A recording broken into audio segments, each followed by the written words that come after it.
One of my favorite memes is ELI5, which stands for Explain Like I'm 5. I first ran across this meme on a Reddit channel for people seeking insight into the inobvious. Well, I have a 5-year-old daughter who is given to pondering the inobvious, and I frequently find myself struggling to explain stuff to her. A few days ago, I made a fool of myself trying to explain why exactly every snowflake is unique. Let's just say my explanation raised some eyebrows. But the stuff that's really hard to explain is usually work-related. Case in point, technical debt. How do you explain technical debt to a 5-year-old? I tried, and it did not go well. Well, sweetheart, technical debt is when a company finances the present by mortgaging its future. Daddy, what are you even talking about? Let me try again. You see, sweetie, sometimes it makes sense for a company to do something fast, even if it's kind of wrong. But Daddy, you told me never to cut corners. Well, it's not really cutting corners. You have to pay the debt back, you see. After you do it wrong, you're supposed to go back and do it again, but right this time. Daddy! On and on it went. I just kept digging myself into a deeper hole. My daughter's sweet, innocent face beclouded as she realized Daddy is full of shit. Sigh. It's a lot easier to explain technical debt to a grown-up. Why? Because grown-ups have credit cards and mortgages and student loans. Let's talk about student loans. I just read in Forbes that the fastest growing population of student loan debtors is senior citizens. According to Forbes, seniors between 60 and 69 owe around $85 billion in loan debt. Whoa. Ladies and gentlemen, we are out of runway. Is the only feasible solution a bailout? It kind of seems that way. This is why certain presidential candidates have been proposing student loan forgiveness and other bailout plans. To paraphrase the economist John Maynard Keynes, if I owe you $1, I have a problem. But if I owe you $1 million, the problem is yours. Now let's bring it back to tech debt. Times were different back in 1992 when Ward Cunningham first coined the phrase technical debt.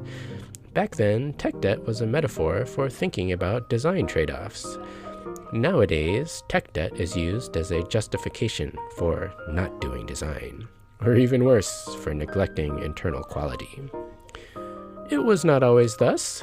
Developers used to feel deep personal shame over bad code or sloppy design. Yeah, I'm not making that up. People used to think of tech debt as a reflection on their own character. Guys would cry in my office because they felt so humiliated by debt. Ah, those were the days. To modern humans, that seems kinda, anachronistic. But guess what?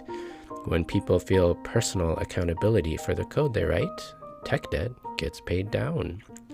When I first started in tech, teams would repay debt within a sprint or two. There was no rule per se, that was just the cultural norm. Nowadays, crufty, crappy, dangerous code accumulates over months and years. You need to take a core sample to see all the layers of politics, institutional BS, and yes, laziness. Tech debt is no longer used as a chit in design trade-offs. Now people use tech debt as a cudgel in interdepartmental warfare. It is a shit show. How did we get here? Well, I have an idea. Before the financial crisis of 2008, debt meant something you had to pay for. After the bank bailout, the meaning of debt changed, at least in America. Now, debt means something someone else has to pay for. Let's be real.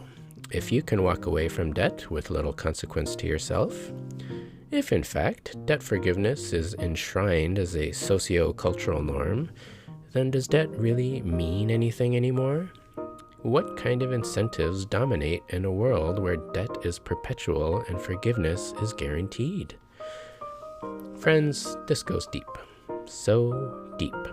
Remember, in 2008, society stepped in to save the banks and absolve an entire industry of its mistakes. Well, in 2019, presidential candidates are stepping in to absolve individual borrowers of their mistakes. Yeah, this is where we are as a society. It's scary.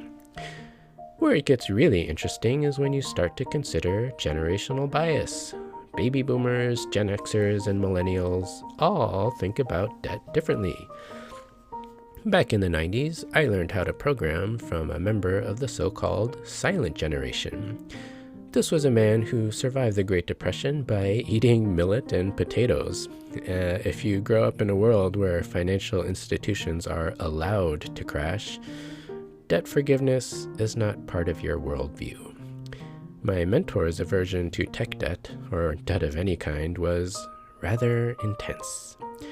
And I will admit that I chafed under his tutelage, but ultimately, he taught me right.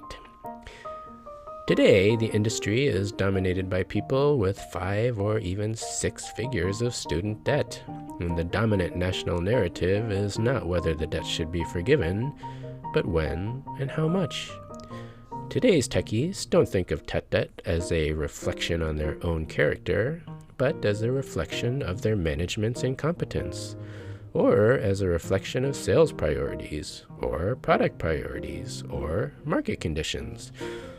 Kind of like other forms of debt, tech debt always seems to be someone else's problem, which raises an uncomfortable question.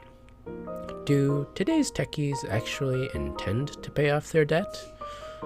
Or are they waiting for a bailout? Remember, if I owe you $1, I have a problem. But if I owe you $1 million, the problem is yours.